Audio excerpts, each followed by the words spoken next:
ED के समन को नजरअंदाज कर केजरीवाल विप सियाना के लिए चले गए। विप सियाना की शुरुआत का श्रेय भगवान गौतम बुद्ध को दिया जाता है। भगवान बुद्ध के ही पंचशील का दूसरा सिद्धांत है कि चोरी, धोखाधड़ी और जालसाजी से बचना चाहिए। ईडी शराब घोटाले में करप्शन की जांच कर रही है। खाता ने बही जो फर्जीवाल कहे वही सही। केजरीवाल का जान से भागना साबित करता है कि शराब घोटाले के मास्टरमाइंड वही है। अगर नहीं है तो हो जाने दीजिए, दूध का दूध और शराब का शराब। ईडी का नोटिस मिलते ही विप सियाना में भागे केजरीवाल। मतलब जब तक घसीट कर ना ले जाया जाए तब तक यह चलता रहेगा। क्या आम आदमी पुलिस की कार्रवाई छोड़कर छुट्टी मनाने जा सकता है?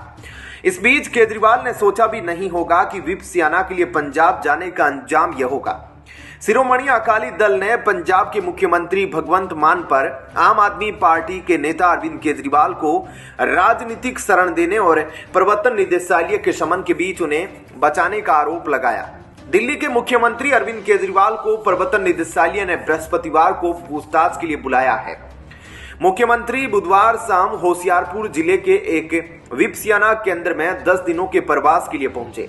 शिरोमणि अकाली दल के प्रवक्ता अर्शदीप कलेर ने एक बयान में कहा, देश के इतिहास में यह पहली बार है जब किसी राज्य के मुख्यमंत्री को केंद्रीय एजेंसी के चंगुल से बचाने के लिए दूसरे राज्य में राजनीतिक शरण मिली हो।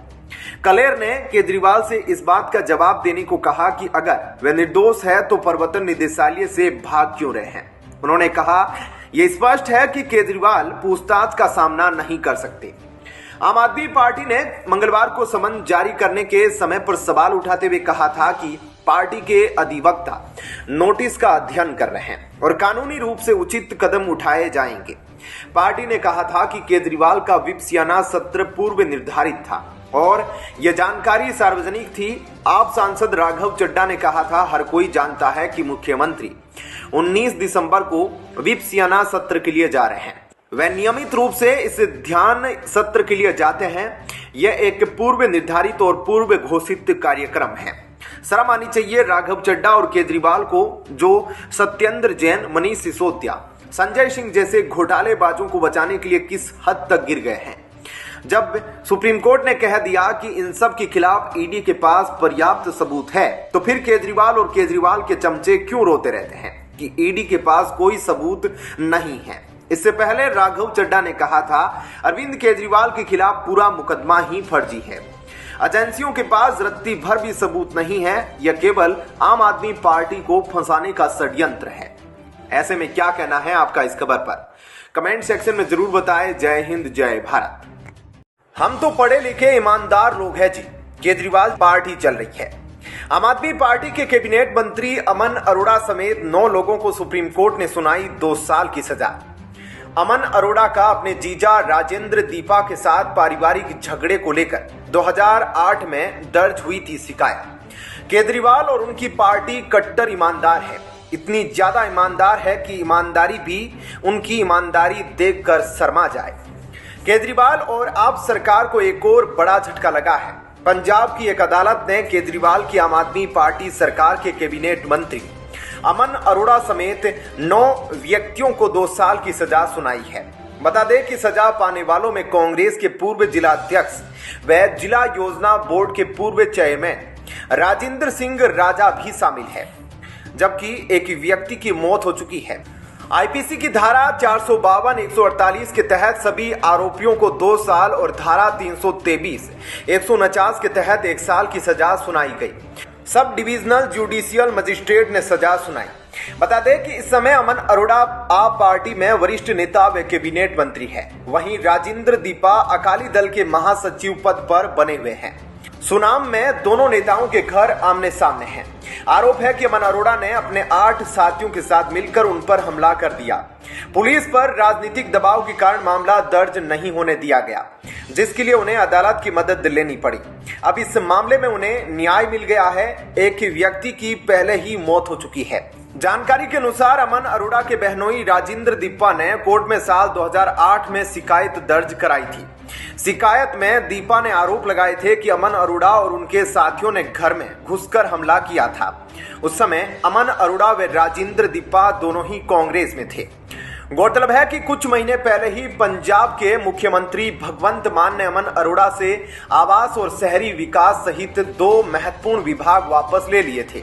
मुख्यमंत्री मान ने अपने 5 मंत्रियों अमन अरोड़ा, गुरमीत सिंह मितहैर, लालजीत सिंह भुल्लर, चेतन सिंह जोरा माजरा और अनमोल गगन मान के विभागों में फेरबदल किया था। मुख्यमंत्री ने आवास और शहरी विकास विभाग खुद अपने पास ही रख लिया था, जो पहले अरोड़ा के पास था।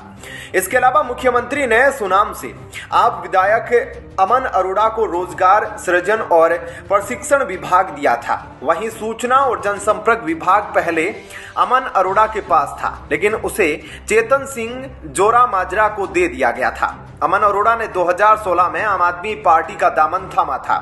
उन्होंने 2017 का विधानसभा चुनाव करीब 30,000 मतों के अंतर से जीता था। वहीं 2022 के विधानसभा चुनाव में पंजाब में सबसे बड़े अंतर से जीत दर्ज की थी। ऐसे में क्या कहना है आपका इस खबर पर? जय हिंद, जय भारत।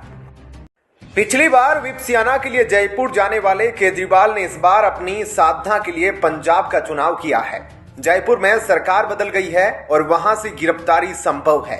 अतः इस बार भगवंत मान की पुलिस की सुरक्षा में केजरीवाल आत्मा परमात्मा का मिलन कराएंगे। कोई बात नहीं, अब कोर्ट से गैर जमानती गिरफ्तार वारंट आएगा, तब केजरीवाल कोर्ट से पूछना सवाल, क्यों भेजा वारंट? क्या कोर्ट को पता नहीं केजरीवाल कट्टर ईमानदार मुख्यमंत्री है? देखते हैं जज साहब क्या जवाब देते हैं। केजरीवाल ने ईडी के समन को नजरअंदाज कर बहुत बड़ी गलती कर दी है। एक बार फिर ईडी द्वारा बुलाए जाने के बाद भी केजरीवाल पेशी के लिए नहीं गए। इस बीच सुप्रीम कोर्ट ने कहा है कि प्रवर्तन निदेशालय गिरफ्तारी के समय किसी आरोपी को उसकी गिरफ्तारी के आधार के बारे में मौखिक रूप से सूचित करना पर्याप्त है। हालांकि 24 घंटे के भीतर गिरफ्तारी के आधार को लिखित रूप में देना होगा। केजरीवाल ने झारखंड के मुख्यमंत्री को बड़ी सावधानी से स्टडी किया है। क्या लगता है कि इतने लच्चर कानून व्यवस्था के साथ ऐसे घाघ लोगों को गिरफ्तार किया जा सकता है? अब तो सुप्रीम कोर्ट ने भी हरी झंडी दिखा दी है। इसका मतलब बहुत ही जल्द ईडी घसीटते हुए लेकर जाएगी और ये स्वयं को भगत सिंह का उत्तराधिकारी मनवा कर छोड़ेगा। केजरीवाल का जेल में होना तय है। देखना यह है कि ये प्रेम से जाते हैं या घसीट कर ले जाया जाता है। दरअसल ईडी मनी लॉन्ड्रिंग पर नकेल कसने के लिए पीएमएलए कानून के तहत कार्रवाई करती है। इस कानून की धारा 19 के तहत ईडी को गिरफ्तारी के अधिकार दिए गए हैं। इसमें कहा गया है कि आरोपी को ईडी जल्द से जल्द लिखित रूप से बताएगी कि किन आधारों पर उसे अरेस्ट किया गया है। इसकी व्याख्या करते हुए शुक्रवार को जस्टिस बेला एम त्रिवेदी और न्यायमूर्ति सतीश शर्मा की पीठ ने कहा, जल्द से जल्द और यथाशीघ्र या जितनी जल्दी संभव हो समझा जाए। 2 दशक पहले बनाए गए कानून धन शोधन रोकथाम अधिनियम पीएमएलए 2002 की धारा 19 ईडी को अधिकार देती है। इसके तहत आरोपियों को गिरफ्तार किया जाता है। अधिकृत ईडी अधिकारियों को सबूतों या संदेह के आधार पर गिरफ्तारी की ताकत मिलती है। इस धारा के तहत लगे आरोप के बाद ईडी भरोसा कर सकती है कि आरोपी ने इस कानून के तहत दंडनीय अपराध किया है। कानून में स्पष्ट किया गया है कि ईडी को संदेह और गिरफ्तारी के कारण लिखित रूप में दर्ज करने होंगे। गिरफ्तारी के आधार के बारे में आरोपी को जितनी जल्दी हो सके जानकारी दी जाएगी। गिरफ्तारी के 24 घंटे के भीतर आरोपी को विशेष अदालत, न्यायिक मजिस्ट्रेट या मेट्रोपॉलिटन मजिस्ट्रेट के पास ले जाया जाएगा। इस मामले में सुप्रीम कोर्ट ने कहा कि आरोपी को गिरफ्तारी के आधार के बारे में सूचित करना होगा। गिरफ्तारी के लिए लिखित आधार की प्रति बिना किसी अपवाद के आरोपी को दी जाए। खंडपीठ ने कहा, अब से यह अनिवार्य होगा। कहने का मतलब 3 अक्टूबर के बाद हुई गिरफ्तारी के मामले पर यह व्याख्या लागू होगी। सुप्रीम कोर्ट की पीठ ने ईडी की कार्रवाई को सही ठहराया है। ऐसे में क्या कहना है आपका इस खबर पर? कमेंट सेक्शन में जरूर बताइएगा। जय हिंद, जय भारत। केजरीवाल को कोर्ट से लगा एक साथ डबल झटका। अरविंद केजरीवाल को मालूम है कि मनीष सिसोदिया, सत्येंद्र जैन और संजय सिंह तो गए, इसलिए वो भाग्य कर रहा है। दिल्ली सरकार के शराब घोटाले में राउज एवेन्यू कोर्ट ने संजय सिंह की जमानत याचिका खारिज करते हुए कहा कि दिल्ली शराब नीति में घोटाला हुआ है और इसको सुप्रीम कोर्ट ने भी माना है। इसलिए मनीष सिसोदिया की जमानत याचिका खारिज की जाती है। संजय सिंह अपराधी है।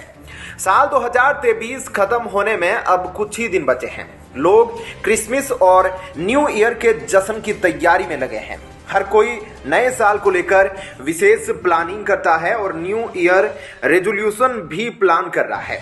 जिस वक्त दुनिया नए साल के जश्न में डूबी होगी, आम आदमी पार्टी के 2 कद्दावर नेता और सीएम अरविंद केजरीवाल के करीब जेल की सलाखों में रहने को मजबूर होंगे। पूर्व उप मुख्यमंत्री मनीष सिसोदिया और पार्टी के वरिष्ठ नेता संजय सिंह जेल में ही नया साल बिताएंगे। दोनों नेताओं की आज अदालत में पेशी हुई, जहां से उन्हें न्यायिक हिरासत में वापस जेल भेज दिया गया। सिसोदिया और संजय सिंह दोनों ही शराब घोटाले के मामले में जेल में बंद है। शराब घोटाले से जुड़े मनी लॉन्ड्रिंग के मामले में गिरफ्तार संजय सिंह की जमानत अर्जी आज खारिज कर दी गई है। विशेष न्यायाधीश एनके नागपाल ने यह फैसला सुनाया। मनी लॉन्ड्रिंग के आरोप में ईडी ने संजय सिंह को 4 अक्टूबर को गिरफ्तार किया था। ईडी ने आरोप लगाया है कि सिंह ने अब समाप्त हो चुकी दिल्ली शराब नीति के निर्माण और कार्यान्वयन में महत्वपूर्ण भूमिका निभाई, जिससे कुछ शराब निर्माताओं, थोक विक्रेताओं और खुदरा विक्रेताओं को आर्थिक लाभ पहुंचा। सिंह ने आरोपों से इनकार करते हुए कहा कि उन्होंने कुछ भी गलत नहीं किया है। दिल्ली की राउत एवेन्यू कोर्ट ने सिंह की जमानत अर्जी पर 12 दिसंबर को अपना फैसला सुरक्षित रख लिया था।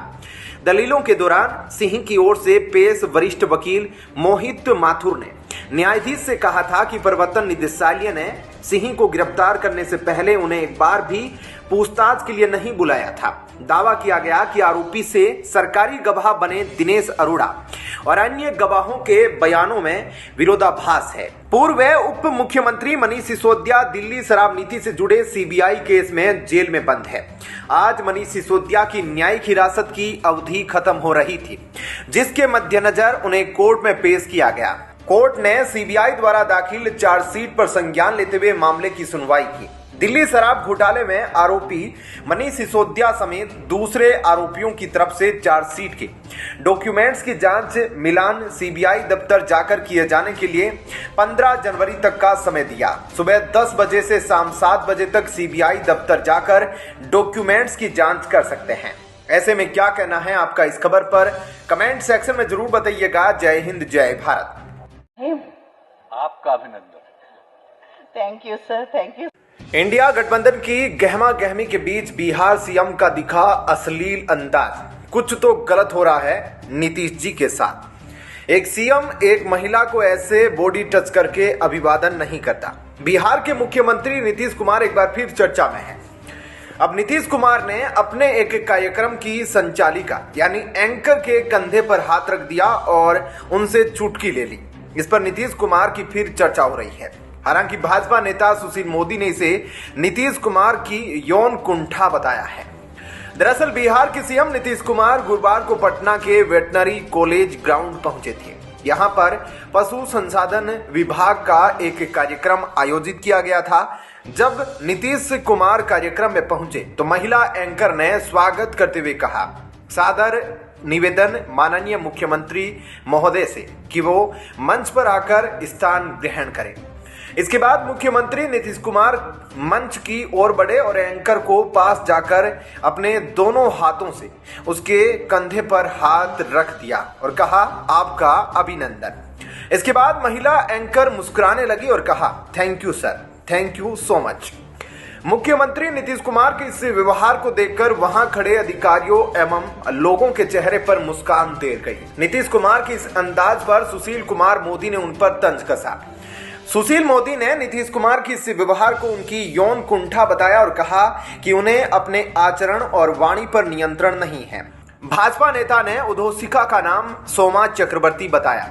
अपने एक्स पोस्ट में सुशील मोदी ने कहा, नीतीश कुमार ने महिला उद्धोषिका सोमा चक्रवर्ती को दोनों हाथों से सार्वजनिक मंच पर स्पर्श करते हुए उनके चेहरे के बहुत पास अपना मुंह ले जाकर जिस शरारतपूर्ण ढंग से आपका भी अभिवादन कहा, वह अत्यंत शर्मसार करने वाली घटना है।